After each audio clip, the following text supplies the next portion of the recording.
When people hear the word cancer, they usually imagine a solid tumor, like a lump in the breast or lung. But what if I told you some cancers don't form tumors at all? Instead, they flow through your blood and hide inside your bone marrow. In this video, I'm going to explain what blood cancer is, how it starts, the different types, symptoms, causes, diagnoses, and treatments, step by step. If you want clear medical explanation, subscribe and let's start. When we hear the word cancer, most of us imagine a solid tumor, something you can point to, scan, or even surgically remove. But blood cancer works very differently. Blood cancer is a group of cancers that do not form a solid mass. Instead, they affect the cells that make up your blood and immune system. These cancer cells move freely through the body because blood goes everywhere. Most blood cancers begin in the bone marrow. Bone marrow is the soft, spoony tissue inside your bones. Think of it as a blood cell factory. Every single day, your bone marrow produces red blood cells, white blood cells, and platelets. Blood cancer begins when one of these cells develops a genetic mistake during production. This mistake happens at the level of DNA, the instruction manual of the cell. Because of this error, the cell keeps dividing, doesn't mature properly, and doesn't die when it should.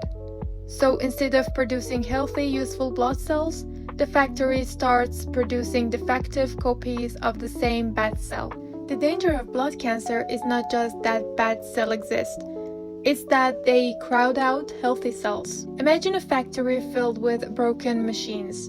They take up space, consume resources, and prevent working machines from doing their job. As a result, oxygen delivery drops, immunity weakens, and bleeding control fails. This is why blood cancer is a considered systemic disease, because blood circulates everywhere. The brain, lungs, liver, kidneys, skin, and bones are all affected. There is no single location to remove. So unlike breast cancer or lung cancer, there is no single lump, no clear border, and often no early pain. Blood cancer hides inside normal processes, blood production, and immunity. In one sentence, blood cancer happens when your blood-making system loses control, and abnormal cells slowly take over the body from the inside. That's why blood cancer can be hard to notice at first, and why understanding it early matters so much. Before we can understand blood cancer, we need to understand how healthy blood normally works. Because cancer doesn't create something completely new, it corrupts something that already exists. All blood cells are born in one place, the bone marrow. Bone marrow is the soft tissue inside large bones like the hip bone, ribs, spine, and skull. This marrow contains special cells called stem cells. Stem cells are like blank templates. They can turn into different types of blood cells depending on what the body needs. Red blood cells are responsible for carrying oxygen. They contain a protein called hemoglobin, which binds oxygen in the lungs and releases it to tissues. Every organ in your body depends on oxygen to survive. When red blood cells are healthy, your muscles have energy, your brain works clearly, your heart doesn't have to work overtime. If red blood cells decrease, a condition called anemia, you may feel constant tiredness, shortness of breath, dizziness, pale skin, headache. In blood cancer, anemia is extremely common. White blood cells are your defense army. They protect you from bacteria, viruses, fungi, and abnormal cells. There are different types of white blood cells, each with a special role. Neutrophils are first responders. Lymphocytes are memory and targeted attack. Monocytes, they clean up and signaling. In healthy blood, white cells are produced when needed, attack real threats, and die when their job is done. In blood cancer, especially leukemia, white blood cells increases in number but lose their function. So even with high white cell counts, the body becomes more vulnerable to functions. Platelets are small cell fragments that help stop bleeding. When you cut yourself, platelets rush to the site, stick together, and form a clot. They prevent you from bleeding too much. Low platelets can cause easy bruising, nosebleeds, bleeding gums, prolonged bleeding from small cuts. This is another common problem in blood cancer. A healthy body maintains a very precise balance between red blood cells, white blood cells, and platelets. Bone marrow constantly adjusts production based on the body's needs. Blood cancer disrupts this balance completely. In blood cancer, abnormal cells take up space in the bone marrow. Resources are wasted on defective cells, and normal cells are pushed out. This is why patients don't just have one symptom. They often have fatigue, infections, and bleeding problems at the same time. Now that we understand how normal blood works, let's talk about what goes wrong in blood cancer. Blood cancer doesn't start suddenly. It starts with one small mistake. Inside the bone marrow, billions of blood cells are being made every day. Each time a cell divides, it has to copy its DNA, its instructions manual. Sometimes, during this copying process, an error happens. This error is called a mutation. Most mutations are harmless, some even get fixed automatically. But in blood cancer, one mutation affects genes that control growth and survival. Normal cells follow strict rules, divide only when needed, mature properly, and die when their job is done. Cancer cells lose these rules. They keep dividing non-stop, don't mature into functional cells, and refuse to die. It's like a machine in a factory that keeps producing defective products, ignores shutdown signals, and blocks the assembly line. That one abnormal cell starts making copies of itself. All these copies carry the same genetic mistake. This is called clonal expansion.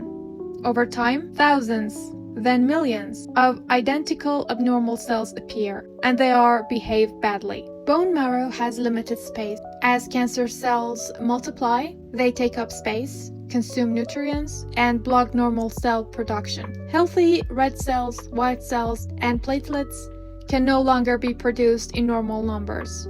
This leads to three major problems at the same time. With few red blood cells, less oxygen reaches tissues, muscles get tired faster, and the brain feels foggy.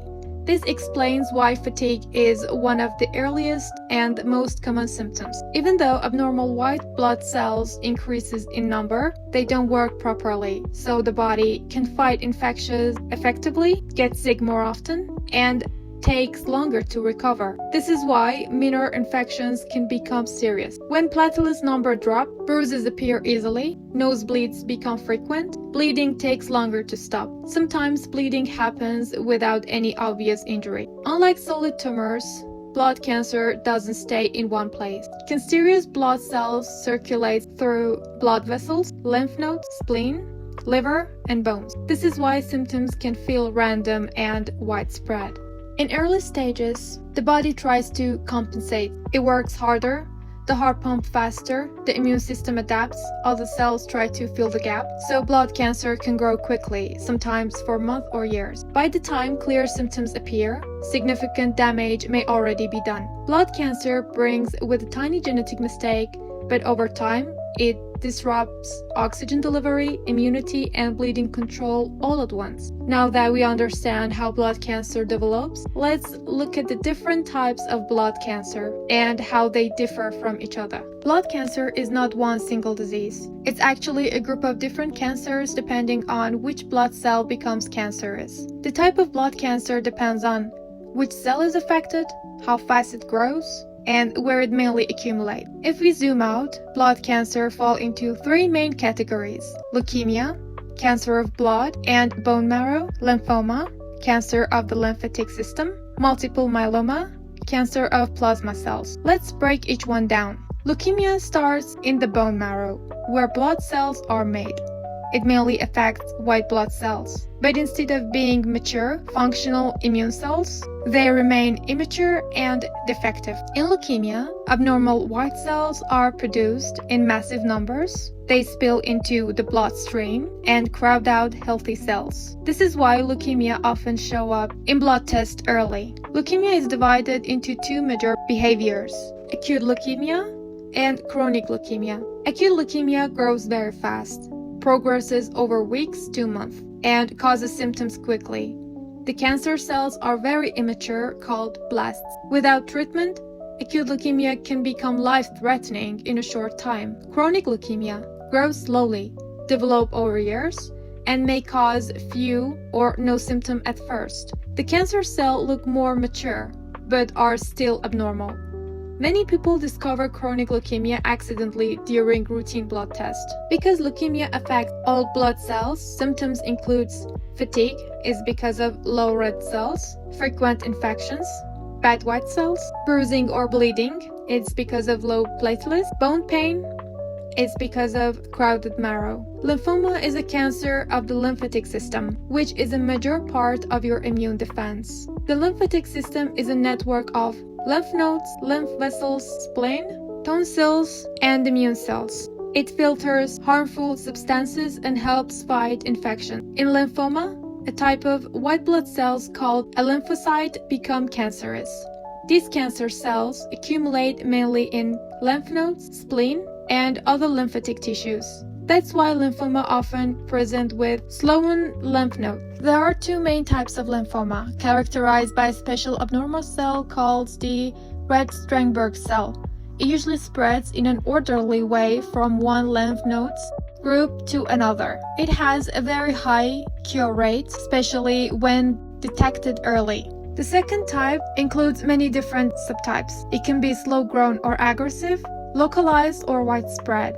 Its behavior depends on the specific subtype. Typical symptoms include painless swollen lymph nodes, night sweats, unexplained fever, weight loss, fatigue. Multiple myeloma affects plasma cells, which are specialized type of white blood cell. Plasma cells normally produce antibodies.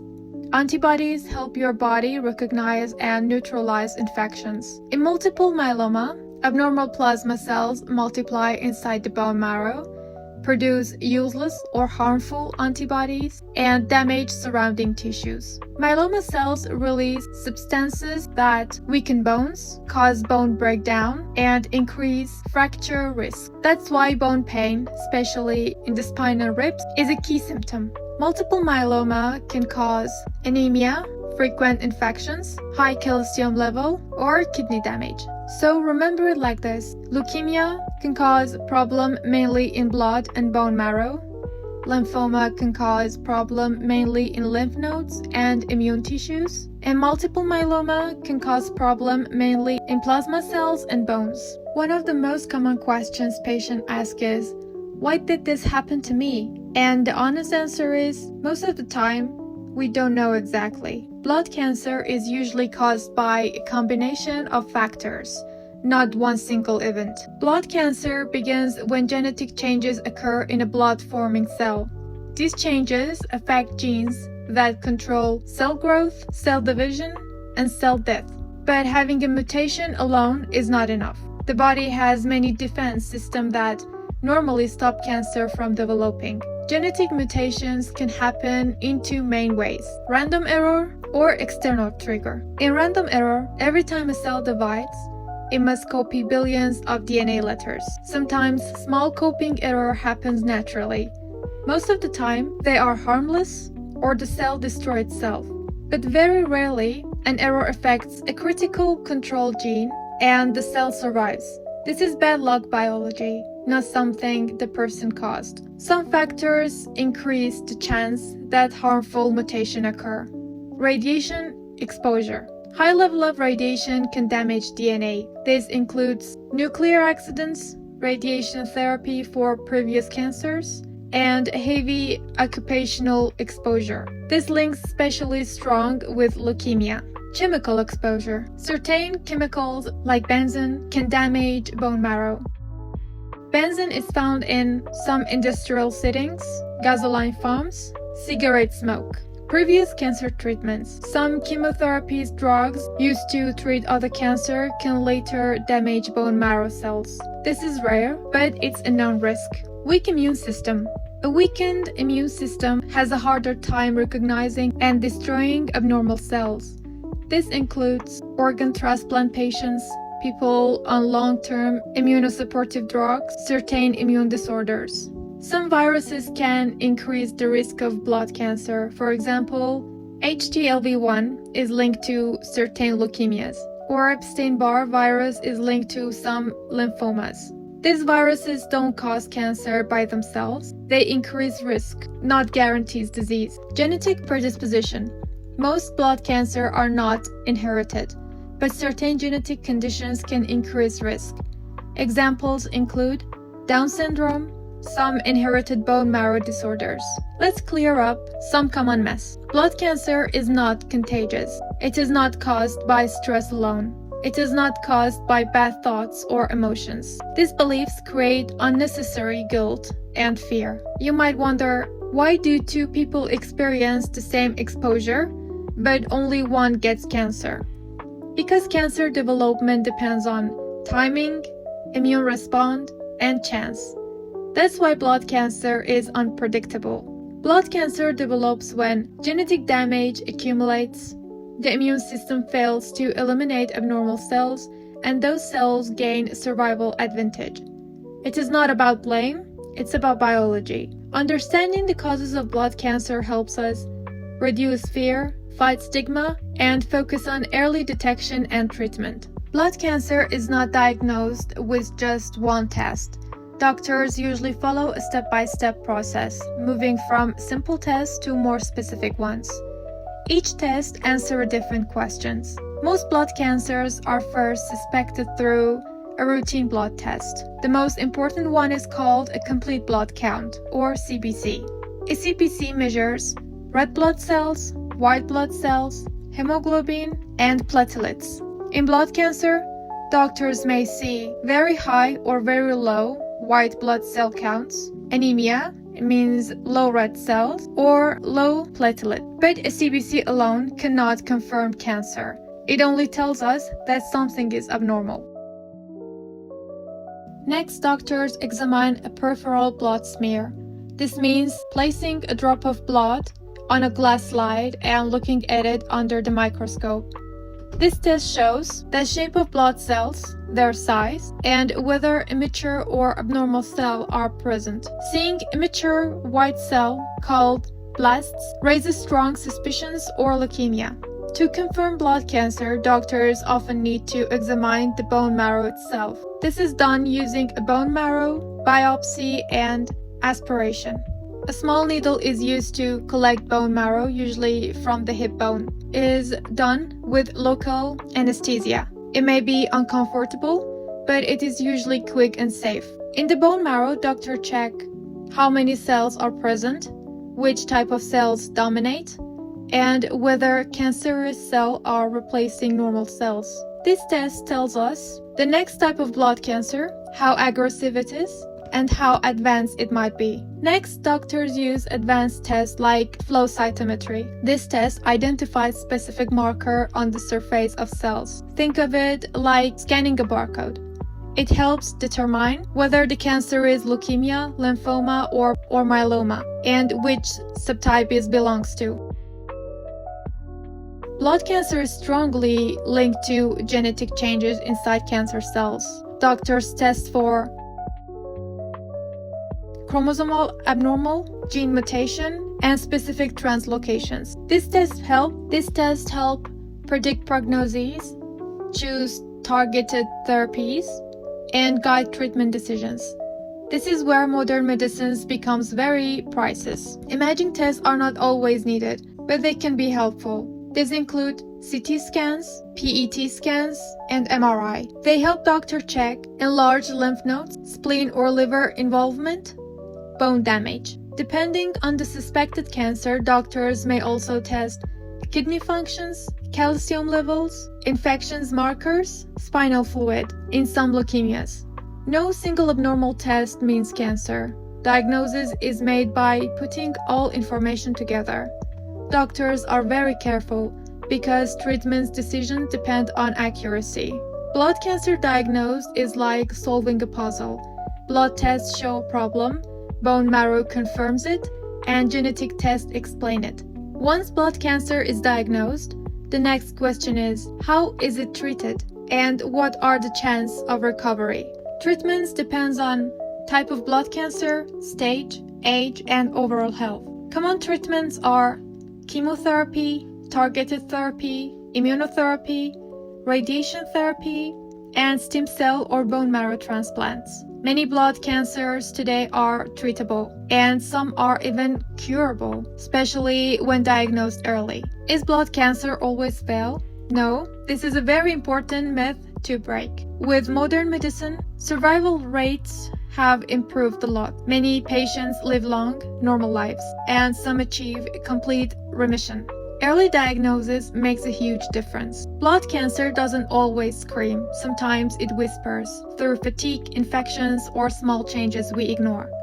Understanding it is the first step toward fighting it. If this video helped you understanding blood cancer better, like it, share it, and subscribe because medical knowledge saves lives.